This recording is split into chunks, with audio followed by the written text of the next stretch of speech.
একটা দুটো বোন, একটা বড় বোন একটা ছোট বোন। বড় বোনের ছেলে দেখতে এসছে, আসার পর ছোট বোনটা তার নিতে দেরি করেছে, মানে খাবার টাবার নিয়ে আসে তো ও পাঠ্যপক্ষের কাছে, সেটা আনতে দেরি করেছে।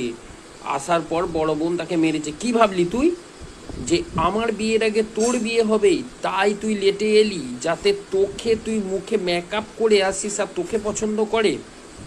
হ্যাঁ, তখন পার্থক্য বলে কি হলো বৌমা, কি হলো, আপনি ওকে মারলেন কেন? বলছে ও তো আপনার ছোট বোন। বলছে ও আমার ছোট বোন হওয়ার যোগ্য কোথায়? আপনাদেরকে কতক্ষণ বসিয়ে রেখে ওনে খাবারটা এনেছে, ঠিক আছে, আপনারা তো কতক্ষণ ওয়েট করেছেন।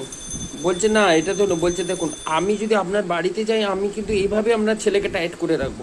তখন ওর পাত্রপক্ষ বলল ঠিক আছে আমি পরেই জানাবো মেয়ের বাবাকে, পাত্রপক্ষ কোনো টাইমে একবার ফোন করি। আপনার